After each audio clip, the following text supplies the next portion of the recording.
Hoje eu vou falar para você o maior golpe que o movimento milerita sofreu. Mas para isso é muito importante que você fique até o final do vídeo para não perder a melhor parte. Então, venha comigo!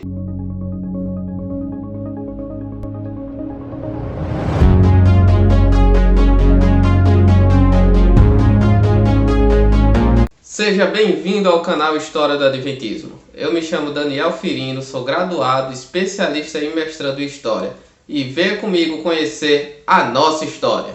O maior golpe que o movimento milerita sofreu foi o grande desapontamento. E ele serviu como marco divisor para as transformações que iriam ocorrer no movimento milerita. Toda essa série sobre o movimento milerita surgiu de uma necessidade que eu tenho percebido entre os membros da igreja, que é de conhecer sua própria história. Então eu estudei o assunto e estou trazendo os resultados para você. Mas para que você não perca nada, é muito importante que se inscreva no canal, ative o sininho para receber todas as notificações, porque assim você não vai perder nada. Esse é o terceiro de uma série de vídeos sobre o movimento milerita. Caso você tenha perdido algum deles, não se preocupe, aqui em cima vai aparecer algum card que vai levar direto para a playlist. Mas caso você tenha algum problema, aqui na descrição do vídeo vai aparecer um link de cada um dos vídeos. Como vimos nos vídeos anteriores, o movimento milerita surgiu dos estudos sobre as profecias de tempo de Daniel e Apocalipse de Guilherme Miller. Os estudos se iniciaram em 1816, mas apenas em 1818 ele chegou à conclusão de que Jesus voltaria por volta de 1843. Guilherme Miller começou a pregar sobre o assunto apenas em 1831. Mas foi em 1839 que aconteceu um ponto decisivo para o movimento milerita, que foi quando Miller conheceu Josué Verheims. Heims foi uma peça fundamental para o movimento milerita, porque ele transformou o movimento milerita de um movimento de um único homem para um movimento nacional e até mesmo internacional. O ano de 1843 e o início de 1844 foi marcado pelo crescimento do movimento milerita e pela forte oposição. Basicamente foi isso que a gente viu, mas caso eu tenha esquecido alguma coisa, é só colocar aqui nos comentários que eu vou contar nos próximos vídeos. Finalmente chegou o último dia do período estipulado por Miller, 21 de março de 1844. Alguns mileritas se encontraram na igreja, outros ficaram em casa o dia todo esperando o retorno de Jesus. O dia passava lentamente e a ansiedade aumentava cada vez mais, mas nada aconteceu. Esse primeiro desapontamento ficou conhecido como desapontamento da primavera. Mas ele não trouxe consequências tão duras quanto o grande desapontamento que eu vou falar daqui a pouco. A decepção foi geral e os opositores foram cruéis. A situação só não foi pior porque os principais líderes sempre falavam que eles poderiam ter errado tanto nas datas quanto nos dados históricos. Mas isso não impediu que muitos abandonassem o movimento milerita e o trabalho missionário ficasse estagnado. Alguns dias depois, Miller escreveu o seguinte para Heims: estou agora sentado à frente da minha antiga escrivania no cômodo leste, tendo recebido a ajuda de Deus até o presente. Ainda estou procurando o querido Salvador. O tempo, como havia calculado, agora já passou, e espero a qualquer momento ver o Salvador descer do céu. Não tenho mais nada a aguardar, a não ser essa esperança gloriosa. Espero ter purificado minhas vestes do sangue das almas. Sinto que fiz tudo o que estava em meu poder e me libertei de toda a culpa de sua condenação. Se Deus tiver algo mais para eu fazer em sua vinha, Ele me dará força, abrirá a porta e me capacitará a fazer tudo o que seja de sua vontade para a sua glória e o bem da humanidade. Miller havia se recusado por anos a pregar porque ele tinha medo de levar alguém ao erro. Mas ele sentia que Deus havia chamado ele para esse trabalho e estava livre da condenação caso alguém se perdesse. Agora a única coisa que ele podia fazer era esperar Jesus voltar entre as nuvens. Os mileritas que sobraram buscaram na Bíblia a resposta do porquê Jesus não ter voltado. E se depararam com a parábola das 10 virgens que falavam sobre a demora do noivo e de textos que falavam sobre a tardança, como Abacuque 2:3, que diz: porque a visão ainda está para cumprir-se no tempo determinado, mas se apressa para o fim, e não falhará. Se tardar, espere-o, porque certamente virá, não tardará.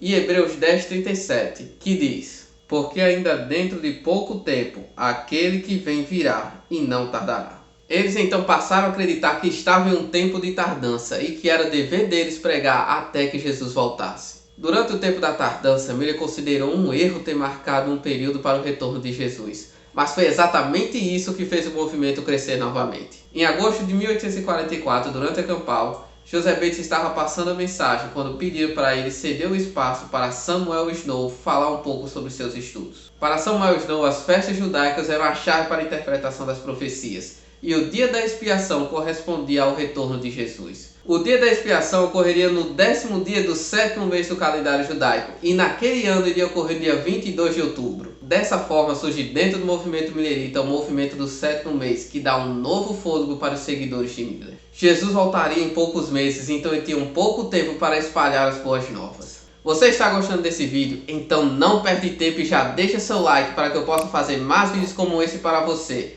Agora não sai ainda, porque o melhor ainda está por vir. Então, vamos continuar! Com o rápido crescimento do movimento do 7º mês, Samuel Snow e George Stoss se tornam os principais líderes do movimento milerita. A antiga liderança, formada por Miller, Haim, Slight e Fitch, não aceitaram logo de início 22 de outubro como o dia do retorno de Jesus, mas aos poucos eles foram aceitando com a aproximação da data.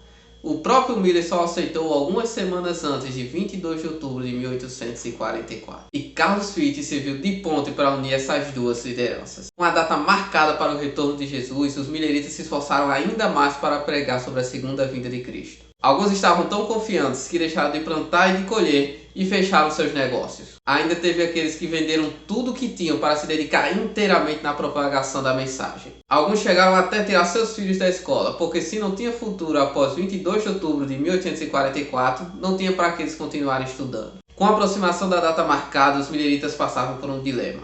Se eles vendessem tudo e parassem suas atividades diárias, eram vistos como fanáticos. E se não fizessem isto, eram vistos como incrédulos e que não acreditavam naquilo que estavam pregando. Miller sempre aconselhou aos membros do movimento milerita que continuassem suas atividades diárias, porém alguns líderes pregavam ao contrário disso. Quanto mais perto chegava o dia marcado, mais diferentes eram as reações. A imprensa se tornou mais hostil e os ataques aos locais de culto se tornaram mais frequentes. As pessoas pediam perdão, tentavam reparar os seus erros e se despediam das pessoas que achavam que não encontrariam no céu. E finalmente chegou o grande dia. Guilherme Miller estava em sua fazenda, mas grande parte dos mileritas estavam em seus templos, esperando Jesus voltar entre as nuvens. Durante todo o dia e a noite, eles revisaram os textos e os cálculos. A noite fria chegou e congelou o coração de muitos.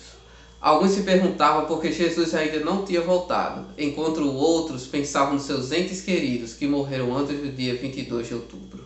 Entre as pessoas que morreram pouco antes de 22 de outubro de 1844 estava Carlos Fitch, um dos principais líderes do movimento milerita. Ele contraiu uma doença após batizar várias pessoas em um dia frio, e sua esposa e seus filhos estavam na expectativa de vê-lo junto com o retorno de Jesus. Já era tarde, Jesus ainda não havia voltado, mas muito ainda tinha esperança do noivo passar a meia-noite.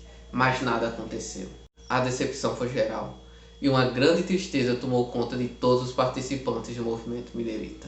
Eles começaram a pensar que todos os seus esforços foram em vão, que não veriam mais seus entes queridos que faleceram. E pior, para muitos não tinham nem para onde voltar, porque haviam vendido tudo.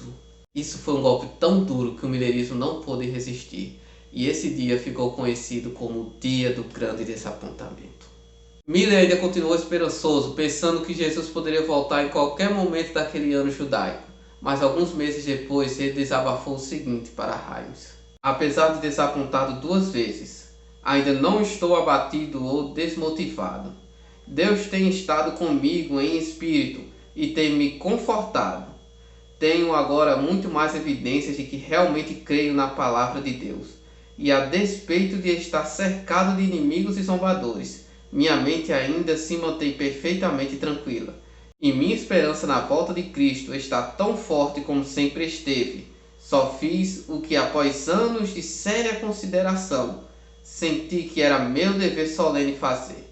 Se errei, foi pelo lado da caridade, por amor ao meu semelhante e por minha convicção de dever para com Deus. A partir de então, o movimento milerita passa por sérias dificuldades, mas isso é algo para outro vídeo.